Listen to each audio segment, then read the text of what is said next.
Yeah.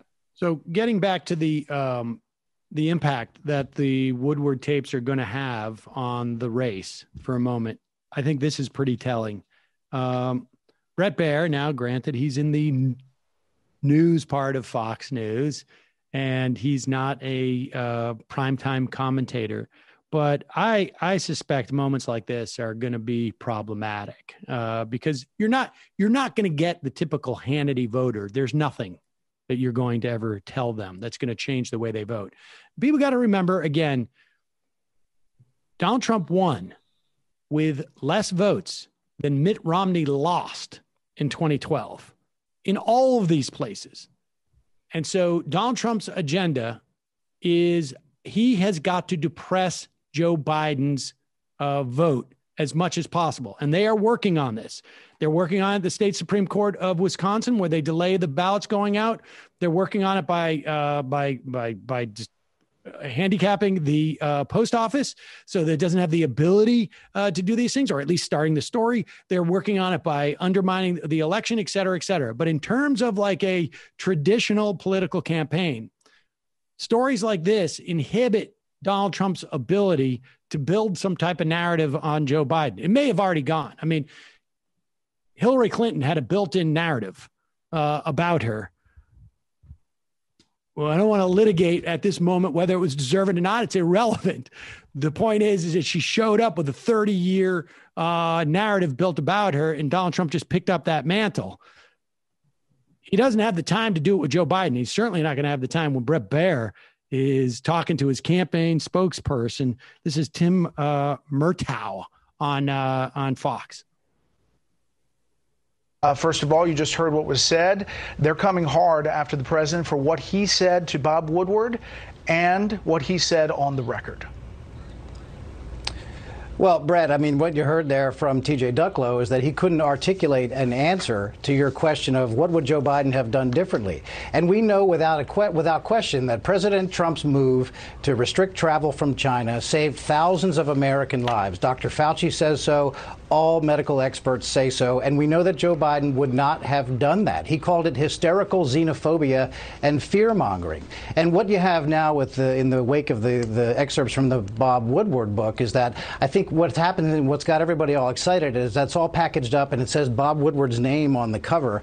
But in fact, the things that are contained in there are the same things that President Trump was saying publicly. He views it as part of his job as president of the United States. It's not true. It is, when he was saying publicly that the virus would go from 15 to 0 and then it was magically going to wash away, that is not the same thing. He's telling Bob Woodward that it's a deadly virus that travels over the air and it's really serious and I like to downplay it. He was not saying the same things publicly as he was privately to Bob Woodward. It was public knowledge at the time. The Washington Post and others, and it was discussed in coronavirus briefings. Everyone knew that it was transmitted through things like coughing. Okay, but what you just said was whether what he was saying privately and publicly was the same. It's not.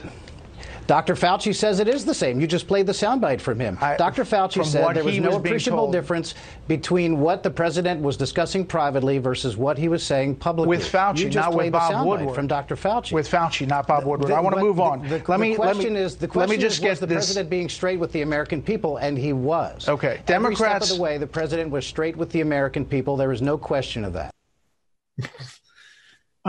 Shahid, here's some free advice. Don't get a campaign spokesperson like that guy. Yeah, I hear that. I've had challenges recruiting folks who like stuff like that. I don't know who's going to see that on Fox News. I don't know how many people watch that at Fox News, but I mean, you'd be hard pressed to walk away from that going like, man, this could be a little bit of a problem. Bret Baier seems really convinced that Donald Trump was saying something different to Bob Woodward than he was saying publicly. I agree with you, though. I also think we have to acknowledge the extent to which, and this goes back to, we're sort of riffing on parts of this before. It's not just the case that many Americans don't pay attention to politics and remain ignorant of it, but many of us who do engage in any way predicate their feelings on feelings rather than facts. And so this idea, you can expose the lies all we want, and it won't necessarily make a difference to people who have a frame and can't confront the cognitive dissonance between the facts and their impressions. And, I just fear here that even this bald revelation of the president's, frankly, predation targeting the American people, the malfeasance, active malfeasance, even the exposure of it, I fear, won't necessarily reach the ears or at least the hearts of his supporters. And I think that the key in making this stick is exactly where, that dialogue ended. The claim by his spokesperson was that the idea that the president wasn't straight with the American people, that there's no question there, there's no question there is that the president was lying, not only lying to the American people, but downplaying risks that have left hundreds of thousands of people dying alone while gasping for breath. I guess my point is less that it's going to persuade people, but more just like when you are 6 weeks out from an election and you're having to finish your comments with the president didn't lie about, something that was going to kill hundreds of thousands of Americans. You're just not on message. Like you're not. Right. I am quite convinced that the number of people who are going to switch from Trump to Biden is almost immeasurably small. It's just that they feel that they need to plug those holes as opposed in their spending their resources. And at this point, which is just time, like if this revelation comes out in February or March of this year, I don't think it has any resonance from an electoral standpoint. I think it would have saved lives, frankly. I think it would have changed the entire trajectory of this. I don't think it has the electoral resonance. The reason why it has resonance now is simply because it eats up the one resource that the Trump campaign needs, which is time. They, like with the Clinton Trump election, it was literally, do we have enough time to speed up the rate in which she is dropping in favorability versus our dropping in favorability? That's the Trump campaign. Like literally, it was like two anvils dropping from a roof, and it was just a question of which one was going to arrive on the ground after the other one, in terms of where their polling was. And I just think this inhibits their ability to, they want to be out there saying Joe Biden's a liar, right, or whatever it is. And they don't have the time to do that because they're protecting their own candidate from basically what you call predation. And I think that's accurate. Keeping this news cycle is really critical too, because I think, to your point, the attention of the American public and the press are both quite ephemeral, and there's plenty of time left for people to frankly grow distracted by something else. And so making sure that this theme of the president's predation, lies, and malfeasance, I think I hope very much that Democrats make that a continuing theme and don't allow that to fade from the public consciousness between now and the election. Yeah. And there's a side that this is working, right? Because you just cited a poll the other day, Sam, about how Trump is losing white working class voters, specifically women. And I imagine that has something to do with his handling of the COVID crisis. So it seems to me like, I think the influence of swing voters is often overplayed. I think we should also be talking about all the people who don't come out to vote, especially poorer people, minorities who would either vote for the Democrat or nobody. That's turnout is at least as important. But persuasion, swing voters also do play a role. And it seems to me like this information is finally starting to break through to them. Can I make one point here that just connects two parts of our conversations? I think what Jamie just said is really important. Traditional media sources focus on swing voters, and that reflects a structural bias and an ideological bias, because the greater number of people are the Americans who choose not to vote. And the reason they choose not to vote, I think there might be many. One reason might be because Republican state legislatures around the country, to your point, Sam, have frankly spent years shredding voting rights to keep people from voting. And that's a pernicious problem. But another reason that so many people don't vote is frankly that they're not inspired, because corporate Democrats don't actually show up for the policies that a majority of Americans want, desire, and even need, like Medicare for all, like climate justice, like alternatives to policing. If Democrats show up for those values, we can win votes from people who've chosen before not to participate. If I can give an example of this, like here close to home, the professional campaign staff who worked for me before the primary, who we noted, have been critical since, among the things that they told me was don't bother going to the neighborhoods like Hunters Point and Bayview that I mentioned before, where there have been these long running environmental disasters, because in the view of traditional campaign operatives, there aren't any votes in these places. Right. Because they look at the turnout from the past. And my response is, well, if you're running a campaign like a professional career operative, like, yeah, that might be the lesson to learn from this. As a candidate, my lesson to learn from that is nobody showed up for this community in a generation. That's why there aren't any votes there. And if we show up for the non-voters to entice them to participate, they will dwarf these swing voters who corporate Democrats keep chasing to the derogation of their own interests and to undermining their own constituents. I think that there's a real profound point that Jamie riffed on there. And I think the Democrats have to recognize that the sleeping giant of American politics is not the swing voters. It's the disaffected voters. That's where the votes are. And that's how we're going to win, is showing up for working people struggling in the face of all our challenges. I think there's two things. I think one is, it is, I think on some level, hard to get those people to vote, but there has not been a sustained effort to address their concerns and get them out. And sustained, I mean like multi-cycle effort that is geared towards that. A. And B, I also do think that there is amongst some Democrats, and I think there is an attempt to fashion their electorate in a way that is going to give them more flexibility to provide for both their donors' interests and their electorate's interests. This is, Chuck Schumer or Ed Rendell, I can't remember who it was that said it, for every, blue collar vote that we lose in Pittsburgh, we're going to pick up 3 in the Philadelphia suburbs, and we're going to do that in Wisconsin, and we're going to do that in Michigan. Prescient in some ways, in terms of the states that were noted, but inaccurate in terms of what the outcome was going to be.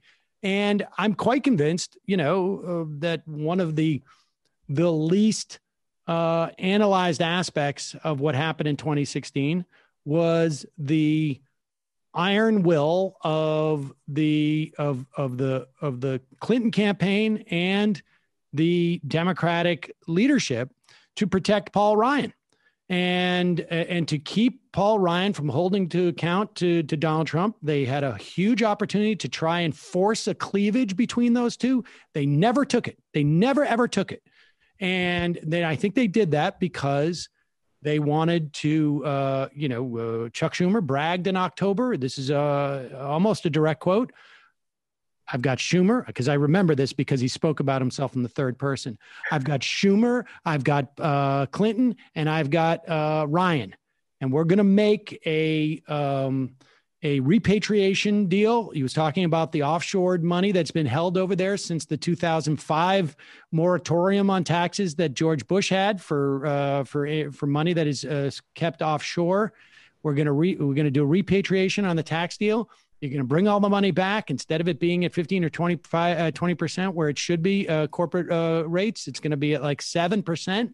And half of that is going to go to an infrastructure bill. And that's the way that they were thinking. And they wanted to protect Paul Ryan so that he wouldn't be undermined by his own caucus. And, it's one of those things where you can, when you try and surgically design your electorate, we're going to get those suburban voters who are not going to be too concerned, who are not going to constrain us on these taxes and et cetera, et cetera.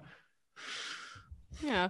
Well, it's a crap show. It might work for them this time around just because Trump is so terrible. And it's been working for them for decades, not in the sense of them holding on to power versus the Republicans, but certainly in the sense of keeping things exactly the way they are. All the leadership of the party keeps their jobs. They keep their networks of patronage in place. And that is far more important to them at the end of the day.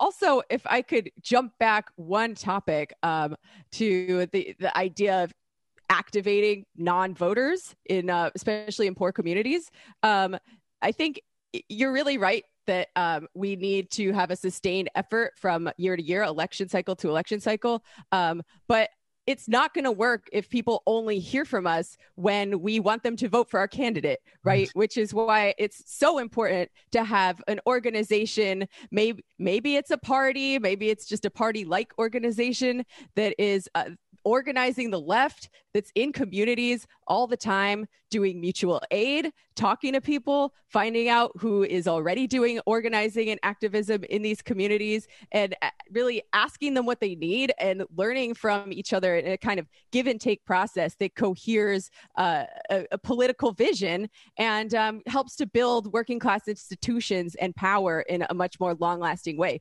Because, you know, a candidate can get up there and like someone like Bernie Sanders could say, I want to fight for Medicare for all. I'm going to give everyone health care. I'm going to give everyone college, blah, blah, blah. They've heard all those things before. So it probably, and it wasn't enough to penetrate all of the institutional forces acting against them. So yeah, we gotta, it's an everyday fight, 24/7. Yes. And I think that there's another, you did it again, where you like nailed on some really crucial points that I think, you know, point to a whole further discourse. And I think one of the things I want to draw out here as a candidate, speaking to the needs of my communities, is the need for organizing. And particularly in between electoral cycles. I come to electoral politics having been a direct action organizer for 20 years.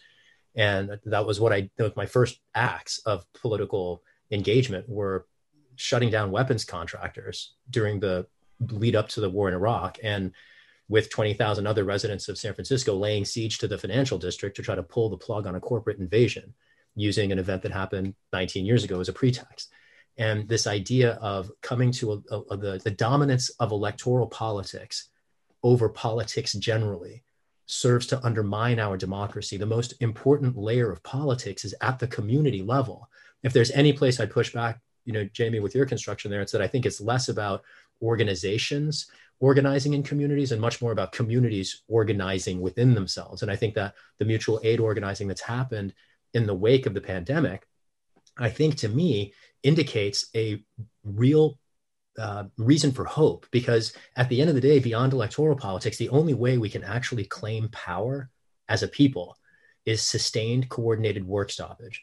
A general strike is like the one ring to rule them all. And the only way that that happens is when communities have organized within themselves and have the resiliency to abdicate the market, to have food, childcare, transportation without needing to pay for it. Until communities build non-market-based alternatives, like until we build the new in the shell of the old, like they did in the Montgomery bus boycott, people forget it wasn't just not taking the bus.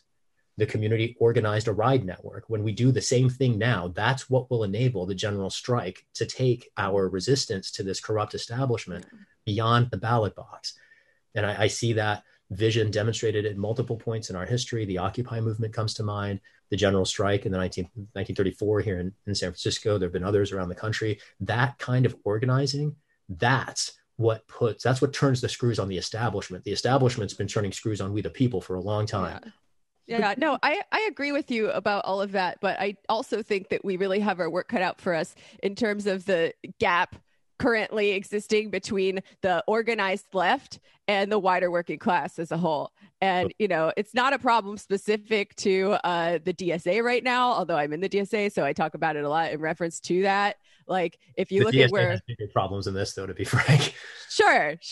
But if you look at the labor movement in the 1930s, where it was like a pretty closey Venn diagram with all of the communists and anarchists in this country. And then if you look at it now, the organized left is, you know, largely downwardly mobile, middle class millennials, more white than not white. And like the organized left has its work cut out for us because the majority of the working class doesn't really like us yet, or isn't or maybe isn't even really aware. And there's definitely a strong I'm not saying that these organizations are not working class people, because everyone I know in DSA works for a wage, but our class background is different than that of the wider working class on average. And this is a gap that needs to be closed by basically doing everything in our power, everything we could possibly think of to get out in communities. And like you were talking with mutual aid, I think mutual aid is really important, but also I've seen a lot of the mutual aid that's been going on during COVID isn't necessarily truly mutual, right? It's mostly richer transplants in a neighborhood doing what's basically charity work for the poorer people who live there and are in need. And that's really good. Like, I would never say, like, I've participated in it. I would never say that that's bad, but we have our work cut out for us if we want it to become more of a truly mutual thing, and a full integration within communities of all the different strata there. And in terms of like the sequencing, it also seems to me that one of the challenges to that type of community organization is the transitory nature of people in this day and age, as opposed to, let's say, the 1930s or in any other era of the country. And that's why I think, like, you know, when I think about a policy like Medicare for all, and I imagine there may be some other policies, but I don't know one that it would be so dramatic, where there is almost an explicit element of the policy that says we are connected in some fashion, right? I mean, there's, like, you know, even like mask wearing has some element of this, where it's like, oh, wow, my mask is actually to protect you. Yours is to protect me. I guess we are not, you know, islands unto ourselves. I mean, I think that there are policies that can be implemented that will have the byproduct of creating these bonds that exist. I mean, like I said, you know, we had unions, and local unions would create these relationships that were just relationships between people. Like, you know, you and I we're not actual family, but we're sort of like in the same sort of family. And this is what our each other brothers and sisters are to each other. And, you know, on some level, we don't have the small institutions that help create that sense in some way, and they need to be manufactured.